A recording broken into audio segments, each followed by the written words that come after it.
If you've ever found yourself staring at a blank screen, unsure of what to write in your marketing emails, you're going to love this video because I'm going to show you a very simple process that you could use to never run out of email ideas ever again, so that you can start hitting send, making more sales on repeat every single day, on command, making money appear out of thin air like magic. Hi, my name is Chris Warzakowski. I am an email marketing coach and consultant. I've worked with hundreds of brands in every single industry imaginable, and my job when I work with these brands is to be the guy that comes up with the hooks and the big ideas for the emails that we're going to write. And what I found after 11 years working with clients, writing emails for my own campaigns, my own projects, is that there is a huge difference. So tell me if this sounds familiar. You're sitting down, you want to write an email, you want to make some sales, you're not sure what to write. So you sit there staring at a blank Google document or text box in your ESP. Here's what you're going to do.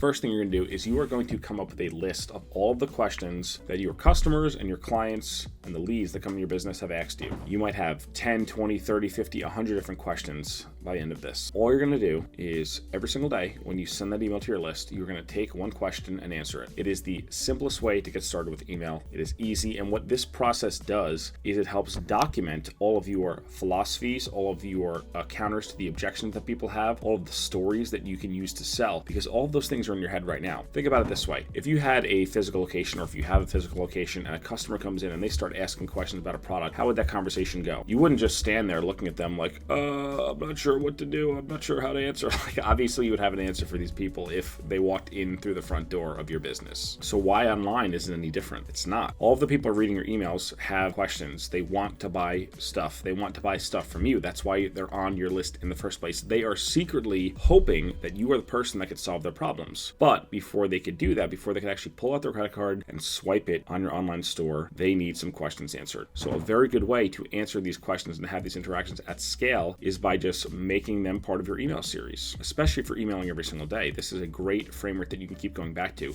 Hey, someone asked me this question. Here's their question. Here's what I think about this. Insert a call to action afterwards. Make some money. Dead simple, super easy. Anyone can do this. And people will never get tired of this. That's the thing. People are never going to get tired about being educated about the products that they want to buy, especially if you're selling something high ticket. Oftentimes, the more expensive the product is, the more questions people will have and the more time they will take to make that decision, because they want to fully know what they're investing in. And that's where a lot of people run into problems when they're trying to convert from cold traffic into something high ticket, or if they're trying to sell something that's super expensive or super premium. Oftentimes, they have not been persuaded effectively enough just from seeing one single ad. And that's where you have an advantage as an email marketer. Every conversation that you have with a customer should spark a number of ideas. So all you're going to do is start a habit. Keep a notebook next to your desk if you need, or pull up a Google document in one of your tabs. And every single time someone asks you a question about your product, about your services, about anything in your business, you're going to write down and you're going to start turning those into emails. Second thing that you could do is you could write a motivational message to your past self. Now, this is kind of a cool technique. What you could do is imagine that you likely started your business because you figured out how to solve a problem that a lot of other people have. Oftentimes, what I found is that most founders had to solve their own problems, and that's what spurred the creation of the business itself. For example, in my own business, I have a number of courses on getting clients as a copywriter. That's not the main thing that I sell, but I do have some of those products in my product suite. The reason I created those products was because I had to solve those problems myself. I got really good at it. I got really good at getting clients, closing deals for a lot of money. So what I did was I just took the systems that I developed over the year and turned them into courses that other people could take to get a similar outcome. A really cool exercise to do if you're ever feeling unmotivated and unsure of what to write is imagine you are writing an email to your past self. Maybe it's you from a year ago, 5 years ago, 10 years ago. What would you want that person to know about the problem that they're trying to solve and the feelings that they're having? What I found is that people always say that if you have a lot of empathy, you can be a very good copywriter, because you need to understand the person that you're writing to. You need to understand the pain points and the struggles and the frustrations and the goals and the desires and the dreams that these people have. And until you do that, you can't really write effective copy. And I would agree with that statement. The only problem is empathy is tough for a lot of people. Myself, I'm not the most empathetic person. It is oftentimes hard for me to look at someone else's situation and know exactly how they're feeling. So the way that I've countered this in my own life is anytime I write for a client, I actually go and become a customer of that product, or I don't take on the project. Years ago, I had a client in the watch space. We ended up doing a huge launch. We did like $5.2 million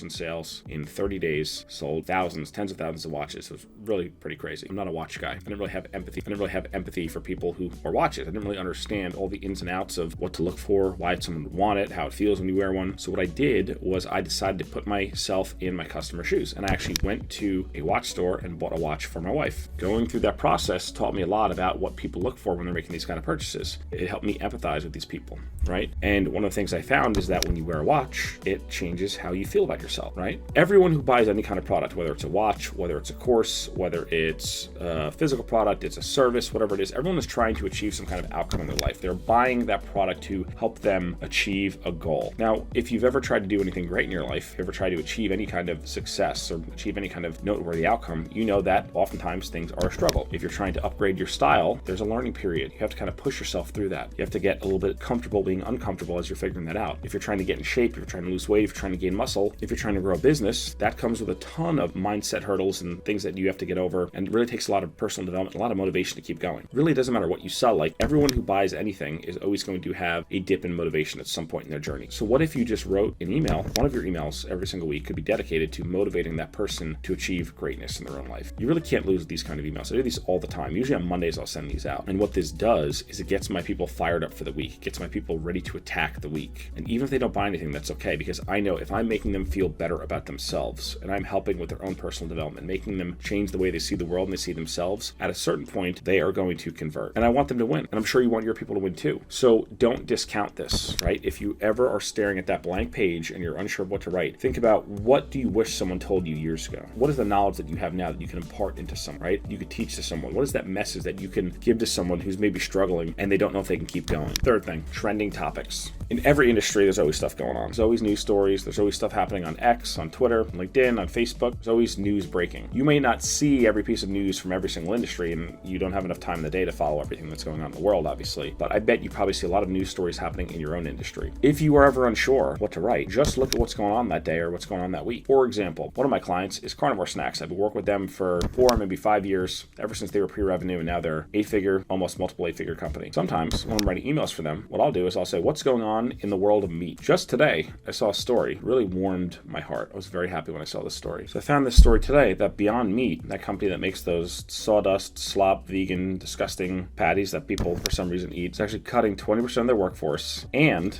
they also terminated their chief product officer without cause. Now, obviously, Carnivore Snacks, we sell meat snacks. We sell the best meat snacks you will ever try. Our common enemy are companies like Beyond Meat, who sell Frankenfood. It's garbage. It's literally like scraps and sawdust and weird chemicals and stuff that you just really shouldn't even be eating. So anytime we get to dunk on those companies, it rallies our people. It helps us throw rocks at a common enemy, and it's good content. So if I wanted to, what I could do is I could write an email saying, of course this company's tanking. Of course they're firing people left and right. They're not making enough sales. Why? Because people don't want to eat this garbage. What they should be eating instead are carnivore snacks. And like, obviously that's a bit of an oversimplification. It would take a little bit more copy to write out an entire email. I'm just kind of riffing off the top of my head. But there's always something going on in your market that you could write about. Always, every single day, 365 days a year, there's always something, or at least there's something that happened in the past week. And all you gotta do is just search and then add commentary, right? That's what most content is on every single social media platform. Look at the things that are going viral. Oftentimes it's just commentary on current events. There's no reason you can't do the same thing in your emails. In fact, I think it's a very good idea to do that. So if you're ever stuck staring at a blank page, what's going on in the world, right? You don't necessarily have to summon this amazing big idea, this piece of copy that no one's ever seen before. It's just like, hey, I was on social media the other day and I saw that blah, blah, blah happen, and I have some thoughts. By the way, if you don't want to end up like those people, you should do this, buy this product, get this outcome, live a happy life. Boom. Obviously, you massage that a little bit, but that's the bones. Try it out. Let me know how it goes.